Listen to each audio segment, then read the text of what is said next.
Bom, Fernando, você estava nos contando um pouquinho sobre 5 pilares que você julga serem os pilares aí estruturantes dessa condução dessa história sobre o novo marco, legal do saneamento.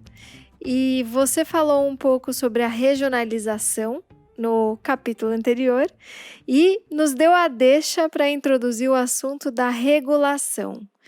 Conta pra gente, da mesma forma como você fez para regionalização, qual que é o contexto histórico, né? E o que a introdução aí desse novo marco legal traz de perspectivas para esse setor do saneamento? O que que a Ana vem para mexer com as relações todas de regulação? Bom, é algo inovador também no país de maneira geral, porque, como eu disse, o saneamento não é de titularidade federal, né. Então, quando você fala em um serviço de titularidade federal, como a energia elétrica ou como telecomunicações, você vai ter uma agência federal, como a ANEEL, a Anatel, que vão regular os contratos federais, ponto. Agora, como que você tem uma regulação federal de contratos cuja titularidade é municipal ou metropolitana, né? Constitucionalmente, a não ser que houvesse uma mudança da Constituição, não é possível a União avocar essa competência, porque a gente já falou isso aqui, o titular é quem tem a competência para estabelecer a forma de regulação. Ele pode até delegar para terceiros estados, até para a União ele poderia delegar, mas isso é um ato voluntário. Agora, a percepção do governo federal e de muitos investidores privados é que, sendo um serviço municipal, o risco de você ter, como de fato existe, uma regulação pulverizada é muito grande. Então, mesmo que você tenha agências reguladoras estaduais, são 27 agências reguladoras, cada qual com uma forma de regular, com uma estrutura de regulação. E quando você tem agências municipais, a questão é ainda mais complexa, né? Porque a regulação, por definição, é um tema complexo. E não deve se esperar, a gente já falou isso aqui, de que os municípios tenham super competência para exercer regulação. E mesmo alguns estados também não é um tema trivial. Então, o que o governo federal fez, na verdade, o que a MP, o novo marco legal, né, isso era uma proposta já das primeiras MPs, ele transformou a Agência Nacional de Águas, que é a ANA, que originalmente regulava o direito de exploração das águas federais, ou seja, poder captar água num rio federal, poder tirar água de um manancial, de um lago federal, ou poder captar água para dessalinização no mar, por exemplo, né? Que essa é a competência da ANA que está mantida. Mas além disso, foi agregado na ANA, e aí a mudança não foi na Lei 11.445, mas foi na lei que criou a ANA, inclusive com a criação de novos cargos especialistas em saneamento, em que a ANA ficaria responsável por editar normas gerais ou diretrizes gerais de regulação para o Brasil inteiro. Isso quer dizer o quê? O que se espera nos próximos meses, talvez ainda esse ano, que a ANA defina grandes modelos de regulação para o saneamento, que ela defina eventualmente minutas padrão de contratos de concessão, que ela defina regras padrão de fiscalização de serviços. E isso vai servir de referência para que essas agências estaduais e municipais adotem ou emprestem essas normas da ANA. Você conhece bem o sistema inglês, na Inglaterra, na França também isso acontece. Você tem um órgão federal que edita diretrizes, né? E que aí cada coletividade local faz as suas adaptações, mas você tem uma grande norma geral, né? Então, esse é o primeiro ganho. Você vai ter, como você tem falta de conhecimento em muitos estados e municípios, a referência sempre vai ser: bom, eu quero montar uma concessão de saneamento. Vou lá no site da ANA, quais são as normas de regulação, né? Isso é bem interessante e eu acho que dialoga com um dos pontos que você sempre chama atenção, que é como que investidores que são os tais dos novos players, tanto internacionais como outros atores que não aqueles que já vêm, de alguma forma se relacionando com esse ambiente desse setor, né, de saneamento, podem enxergar esse setor e as oportunidades nesse setor. E acho que isso de alguma forma dialoga também com o que vem sendo, trazido pelo governo federal como um objetivo para todos os setores de infraestrutura, a começar, me parece, pelo saneamento, que é de você abrir, né, e derrubar as barreiras de entrada também. Então a ANA, talvez, ou esse movimento da regulação ou da padronização, da estandardização dos contratos, dos conceitos, das práticas, dialogue com essa entrada de novos investidores, de novos players, ou estou enganada? Não, esse de fato é o objetivo. Inclusive, quando a gente vê esse movimento, ele se inicia a partir de uma pressão de associações de empresas e de investidores privados que dizem para o governo federal: vocês querem que eu venha investir, né, que eu saia do meu país para investir aqui, mas aí eu preciso de normas mais claras de regulação, né? Então, esse o governo federal se convenceu disso e colocou isso, o Congresso acatou essa proposta. Agora, tem uma coisa que vai além, o marco legal vai além nesse sentido. Quando você lê as alterações feitas na lei da ANA, né, você nota que a ANA, se for a ela delegado o poder, ela pode de fato ser uma reguladora, mas isso vai depender de municípios e estados fazerem isso. E de um corpo técnico, eventualmente, que a ANA venha a contemplar, né, no seu quadro aí funcional, porque nem se espera que a ANA tenha hoje no seu corpo funcional pessoas especializadas para lidar com os problemas de cada um dos municípios, né? E se a gente está falando de uma regulação e talvez de uma fiscalização desses serviços, aí você me fala sobre essa fiscalização também, né? Isso pressupõe que a gente, nessa segunda hipótese, de você trazer a regulação para um determinado contrato e não só para a padronização, né, desses grandes movimentos, isso pressupõe um conhecimento específico a respeito daquela particularidade, daquele contexto municipal, e talvez eu esperaria pelo menos que as competências da ANA fossem mais abrangentes, fossem um voo de helicóptero um pouco mais, distante, né, da particularidade contextual de cada um dos municípios. É, você tem um ponto, mas eu acho que isso pega mais quando você está falando de fiscalização. Quando a gente pega analogamente o setor de energia elétrica, né? O setor de energia elétrica ele tem muitos contratos de distribuidoras, de transmissoras e de geradoras. A regulação na geração, ela, enfim, praticamente é muito mais fraca pelo modelo, mas na distribuição e na transmissão ela existe, né? Em especial na distribuição. E o que a gente vê acontecer é a ANEEL fazendo a regulação econômica, ou seja, ela tem o contrato, ela regula o contrato, e a fiscalização, por vezes, é delegada para agências reguladoras estaduais, ou até eventualmente municipais, acho que não. Mas esse pode ser um modelo possível. Então, a regulação econômica, né, que é zelar para que aquele contrato esteja equilibrado, que as tarifas remunerem o capital investido, né? Isso pode ficar com a ANA, eventualmente, mas isso, logicamente, se o titular decidir delegar, né? Eh, e a fiscalização ficaria com os entes locais, tá? Agora, o que é interessante, que eu acho que o objetivo do governo federal não é assumir a regulação. Eu acho que o objetivo do governo federal é induzir uma melhora da regulação e uma padronização nos níveis estaduais e municipais.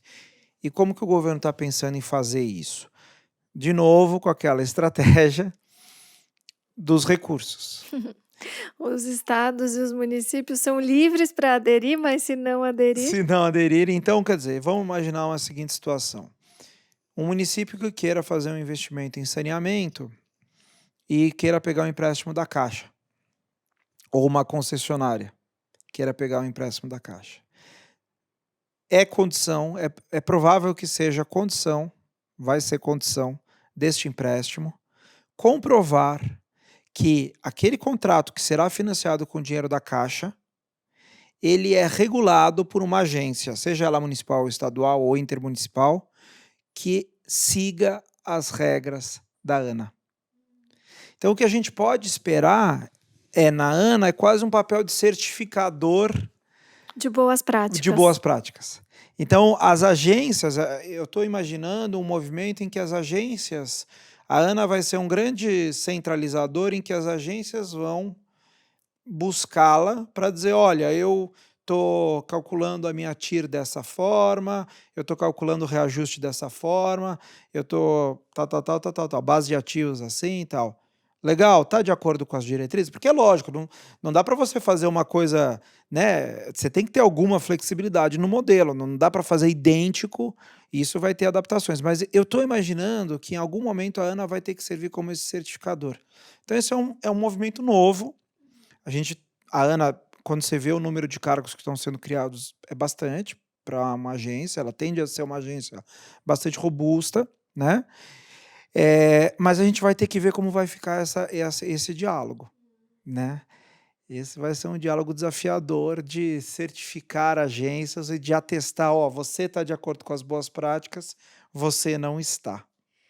E talvez exista um contorno aí mais complexo, e aí você me corrige se eu estiver errada, mas quando a gente estava começando a conversar sobre o novo marco e você trouxe aí alguns elementos sobre a regionalização, você introduziu o setor e o histórico do setor, contando um pouquinho também da Lei 11.445 de 2007 e falou que o titular do serviço, o município ou a região, né, poderiam e deveriam indicar quem seria a entidade reguladora para olhar para os contratos de programa celebrados entre o município e possivelmente a empresa estatal, estadual, né. No novo marco, o município pode avocar para si ou pode desempenhar ele mesmo diretamente as atividades de regulação e de fiscalização? Porque, se a gente está falando da ANA, né, como uma certificadora de boas práticas, como que a gente adapta uma realidade prática operacional à necessidade de olhar para, eventualmente, todos esses municípios que possam fiscalizar os novos contratos de concessões e PPPs e, possivelmente, também novas empresas que venham a surgir da privatização das empresas estatais. Aí quem faz essa fiscalização, essa regulação dos serviços? É, ainda que a gente tenha a possibilidade, quer dizer, se tudo correr como o governo federal idealizou e como o próprio marco legal indica, a tendência é de uma grande regionalização. Aqui, sendo muito sincero, o que o marco legal está fazendo é quase que transformar em estadual um serviço que é municipal, porque ele está induzindo a essa regionalização, ele está criando muitos incentivos para você regionalizar.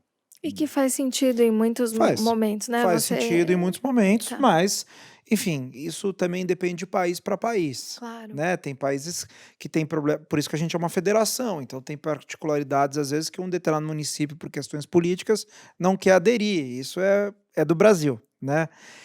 Mas se isso ocorrer, essa questão das pequenas agências municipais, ela tende praticamente a desaparecer.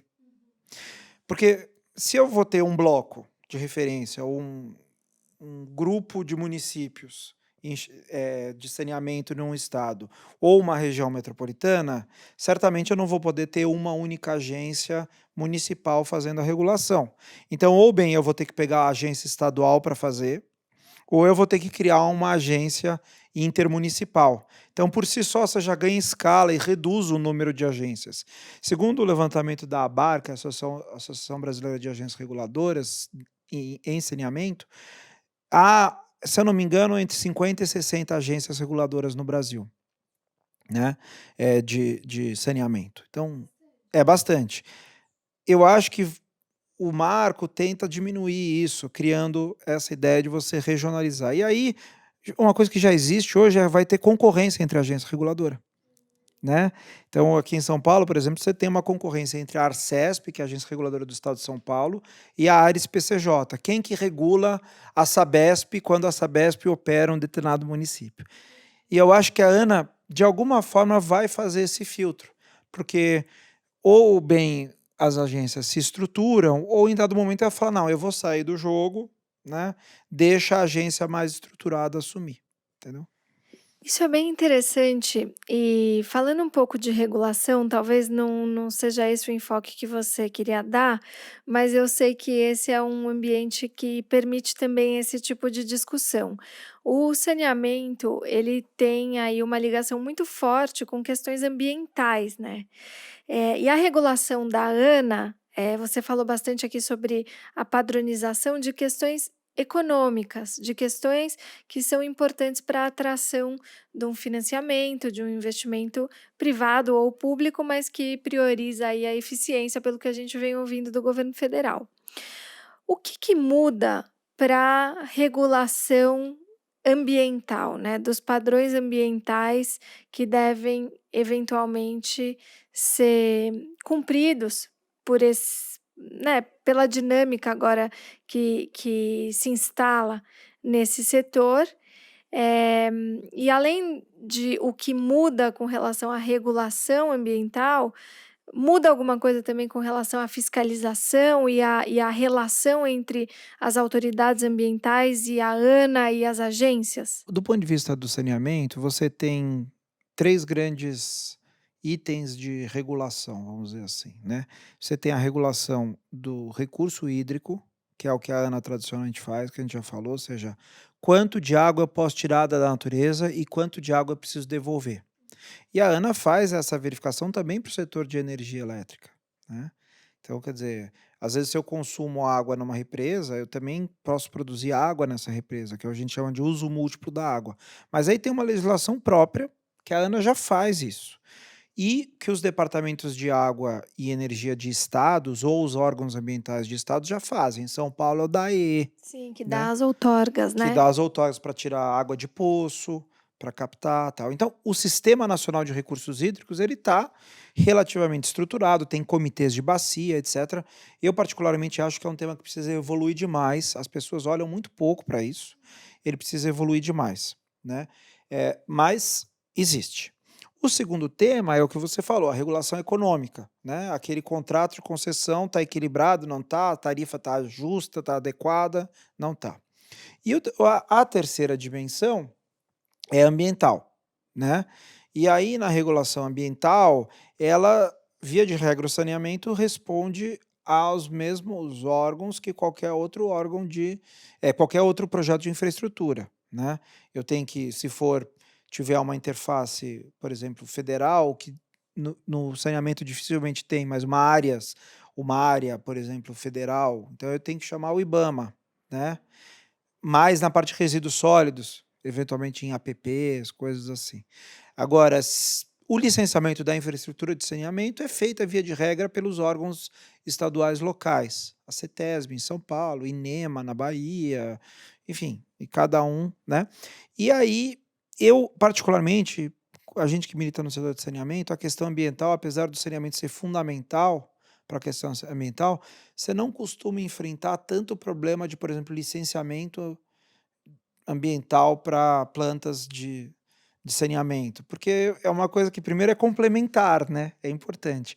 Tem algum problema na parte urbana, regularização de áreas, tudo isso, né, mas de maneira geral o licenciamento ambiental não é um problema e a gente não antecipa grandes mudanças no novo marco. Muito interessante. Vamos então caminhar para a sua terceira vertente? Qual que é ela? A terceira vertente é a concorrência no setor.